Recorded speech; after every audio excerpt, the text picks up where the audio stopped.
नमस्कार विद्यार्थी मित्र. स्पर्धा परीक्षेची तयारी करत असताना अनेक विद्यार्थ्यांची मला वेगवेगळ्या विषयावर ॲज अ करियर काउन्सिलर म्हणून प्रश्न विचारले जातात. त्यातील सर्वात महत्त्वाचा प्रश्न UPSC आणि MPSC परीक्षेमध्ये असतो. तो ऑप्शनल सब्जेक्ट निवडताना सर मी कुठला विषय निवडू? हा एक तसा खूपच क्रिटिकल प्रश्न असतो. परंतु या व्हिडिओच्या माध्यमातून तो क्रिटिकल प्रश्न सॉल्व्ह कसा करायचा याविषयी आपण चर्चा करणार आहोत.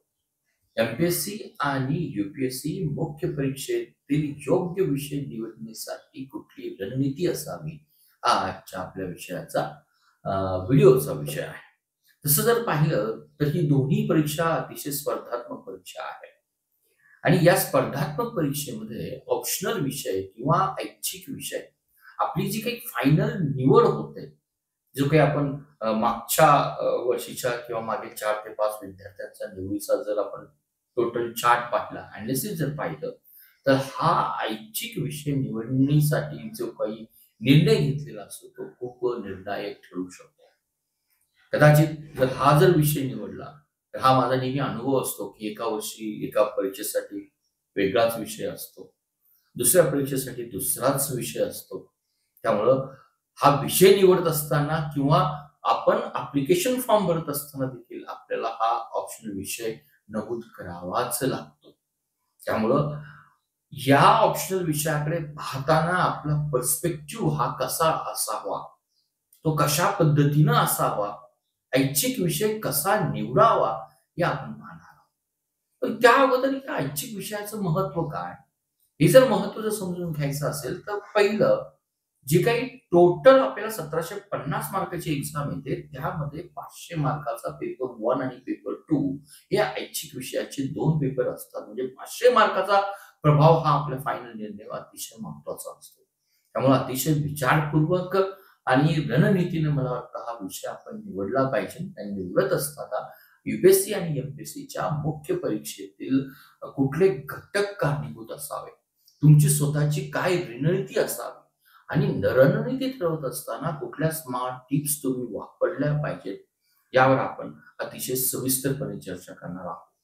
परंतु सविस्तरपणे चर्चा करण्यासाठी जसं मी मेन्शन केलं की का महत्वाचा आहे, पहिली गोष्ट आपण पहिल्यांदा स्ट्रक्चर पाहून घेऊया. दोन्ही परीक्षेमध्ये टोटल जर आपण मुलाखत आणि सर्व पेपर जर पाहिले, 9 पेपर जर पाहिले, त्यातील पेपर A आणि B जो काही भाषा विषयांचा असतो, इंग्लिश आणि मराठीचा असतो, त्याला जर आपण रिलीव्ह जर केलं, त्याला जर थोडंसं आपण बाहेर ठेवलं, तर हा 2025 पैकी पहिली गोष्ट 500 मार्क्स हा डेफिनेटली ऑलमोस्ट 25 ते 30% पर्सेंटेज हा आपल्याला ऑप्शनल विषय घेतो. त्यामुळं का निवडावा, त्याचं महत्व काय, तर त्याचं पेपरमध्ये असणारं वेटेज सर्वात महत्वाचं आहे. त्यामुळं ऑप्शनल विषय निवडत असताना आपण तो बारकाईनं निवडावा हे मला सांगण्याचा प्रयत्न आहे. पहिल्या प्रयत्नामध्ये का निवडावं. आता कुठले कुठले आपल्याकडे ऑप्शनल विषय येतात, थोडंसं जे काही 26 विषय आपल्याला दिलेले आहेत, थोडासा आपण त्याचा गोषवारा घेऊया. जर साहित्य विषय जर घेतले त्याच्यामध्ये मराठी येतं, हिंदी येतं, इंग्लिश येतं, उर्दू येतं, ऑलमोस्ट जवळजवळ आपल्याला 22 लँग्वेज येतात. 22 लँग्वेज पैकी आपण कुठलीही भाषा निवडू शकतो, त्यातील मराठी आपल्यासाठी योग्य असेल. जर आपण सोशल सायन्स घेतले तर राज्यशास्त्र आहे, इतिहास आहे, अर्थशास्त्र आहे, समाजशास्त्र आहे, मानसशास्त्र आहे, पब्लिक ऍडमिनिस्ट्रेशन आहे. या विषयांचा आपण एक बंच करू शकतो. तिसरा बंच आपण करू शकतो की जो विज्ञान आणि तंत्रज्ञान याच्याशी रिलेटेड आहे, ज्याच्यामध्ये फिजिक्स आहे, सायन्स आहे, केमिस्ट्रीज आहे, त्याच पद्धतीने बॉटनीज आहे, झुऑलॉजीज आहे, मेडिकल सायन्स आहे. हा आपण तिसरा ग्रुप 26 विषयामध्ये करू शकतो.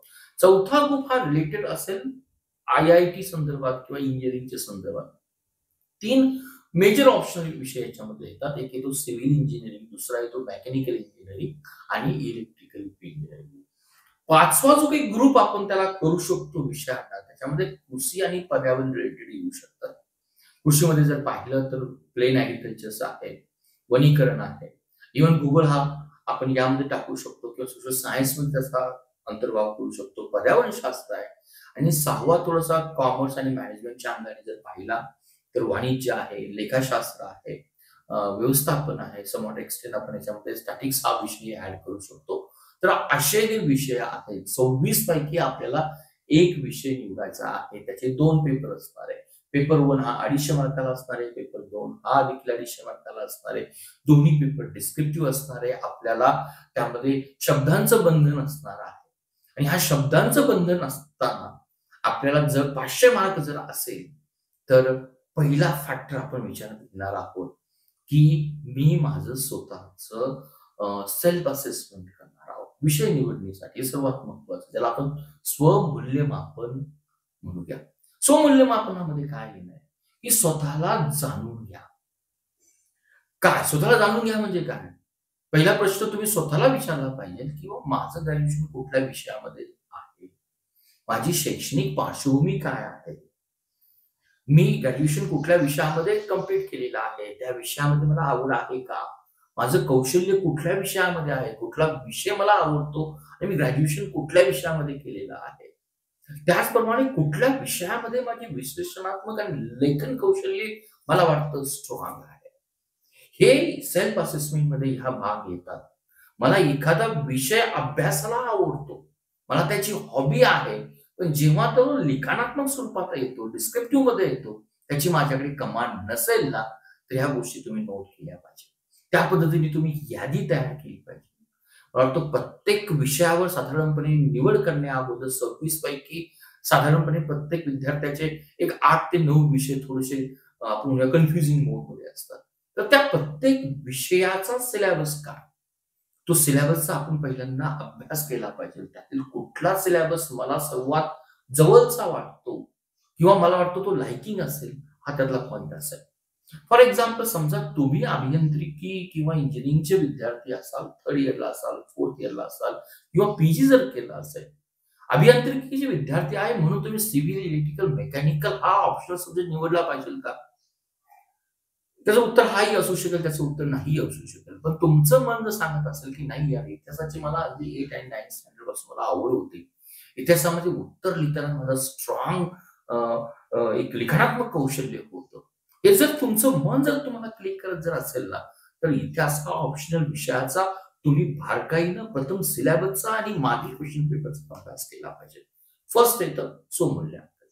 आता दुसरी गोष्ट येते, आपल्याला जो काही GS1, GS2, GS3 आणि GS4 आणि जो काही विषय निवडणार आहोत ना, त्याचा आपल्याला मी म्हणलं ओव्हरलॅपिंग समजलं पाहिजे.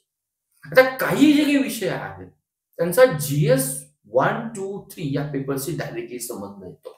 फॉर एक्झाम्पल, जर तुम्ही इतिहास हा विषय जर निवडत असेल तर GS1 मध्ये इतिहास तो नॅशनल लेवलचा असेल, इंटरनॅशनल लेवलचा असेल, त्याच्यामध्ये आपल्याला पार्ट मिळतो.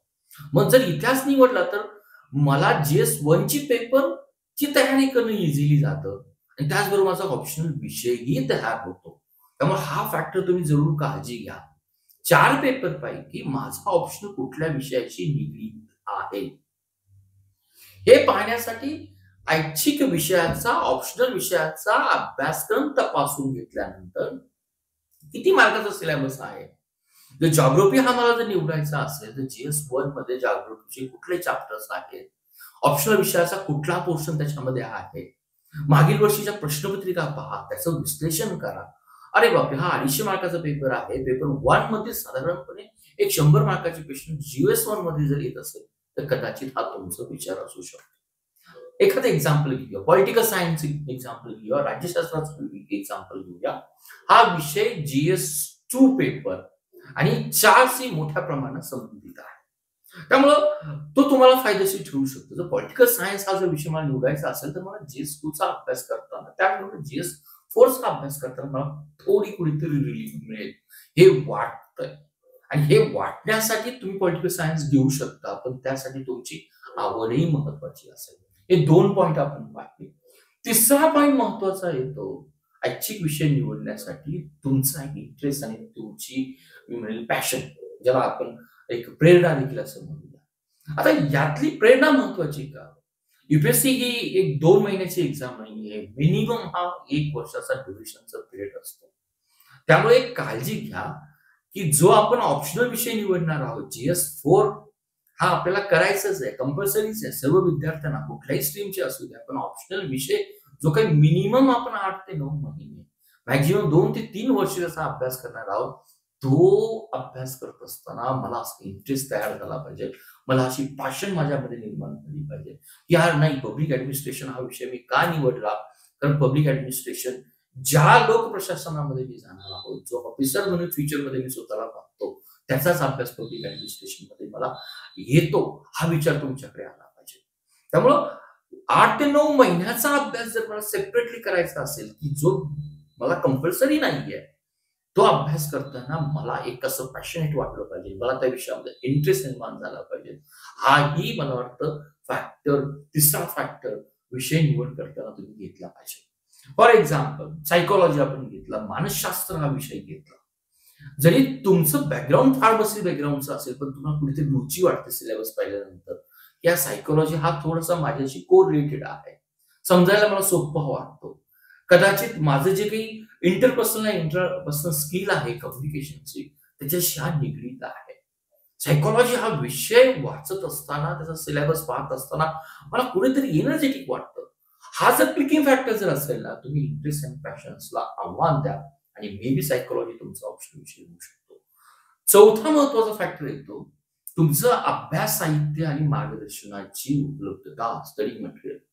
मी समजा एमबीबीएस केलेला आहे, बीएमएस केलेला आहे, म्हणून मी मेडिकल सायन्स हा विषय निवडणं आणि ज्यावेळेस मेडिकल सायन्स हा विषय निवडलं, त्यावेळेस मला कळतं की मेडिकल सायन्स हा विषय शिकवणारे पुण्यामध्ये, मुंबईमध्ये, दिल्लीमध्ये किती क्लासेस आहेत.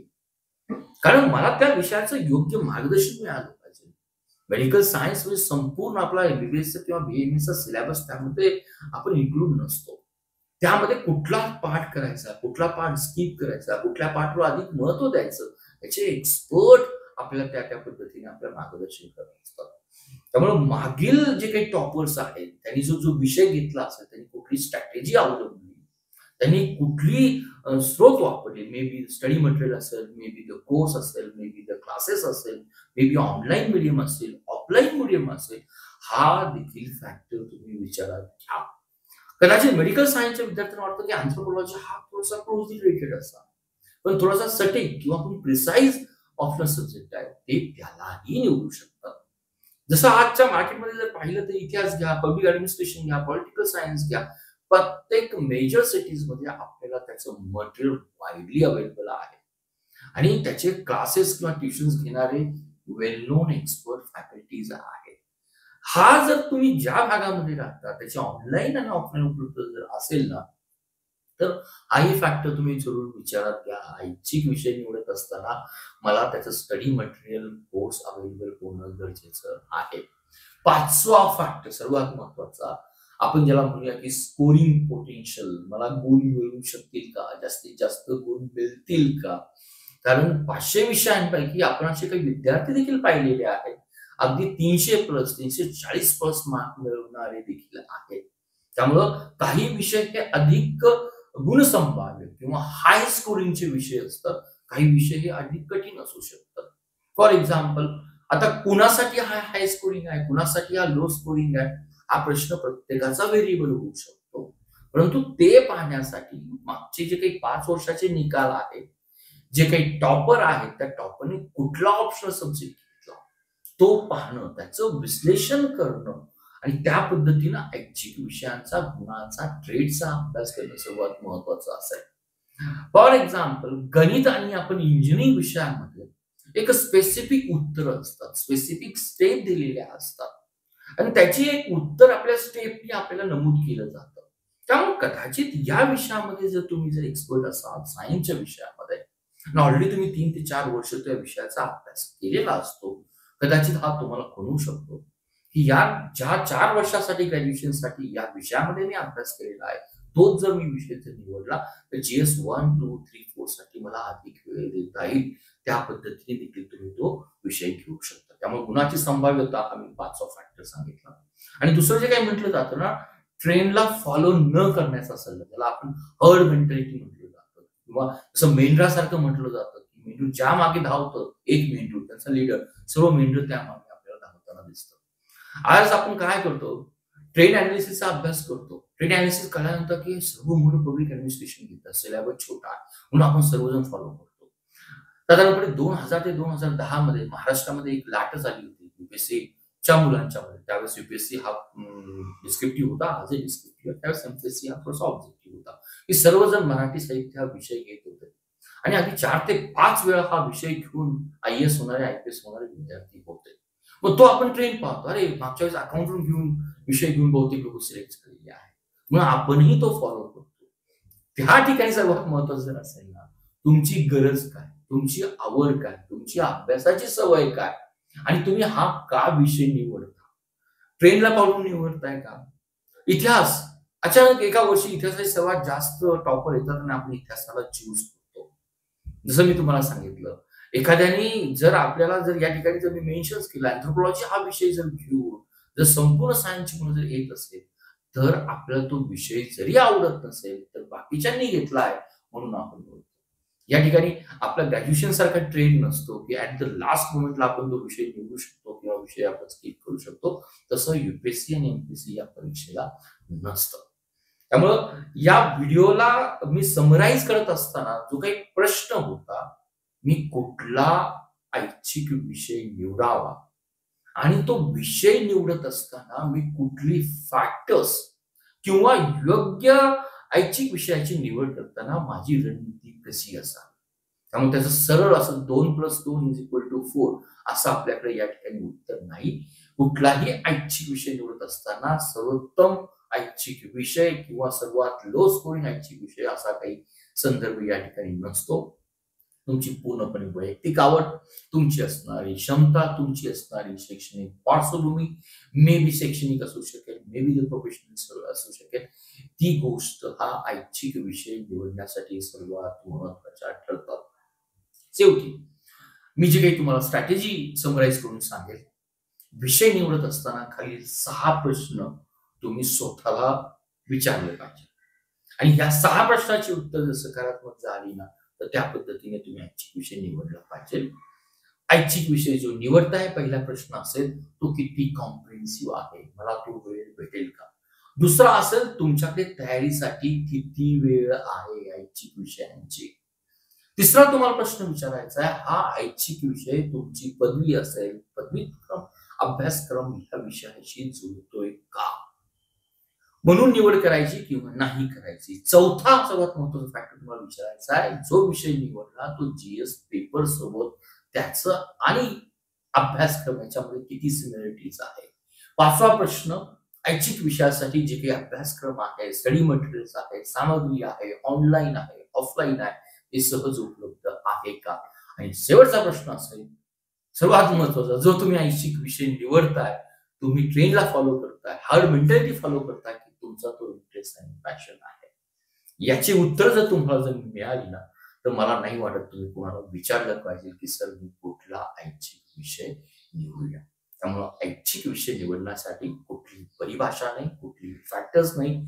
तो विषय तुम्ही आणि तुम्हीच फक्त निवड करू शकता. मला वाटतं हा व्हिडिओ जर तुम्हाला आवडला असेल, तर जरूर त्याला लाईक करा, शेअर करा आणि ऐच्छिक विषय निवडण्यासंदर्भात काही जर डाऊट असेल, शंका असेल, तर जरूर मला फॉलो करा. दिलेला नंबर व्हिडिओच्या हेडला मी दिलेला आहे. तुमचे सजेशन, तुमच्या कॉमेंट ह्या ऑलवेज मला मोटिवेटिंग होतात. त्या चॅनलला सबस्क्राईब केलं नसेल तर जरूर सबस्क्राईब करा आणि येणाऱ्या व्हिडिओसाठी सबस्क्रिप्शन हे सर्वात महत्वाचं असेल. धन्यवाद.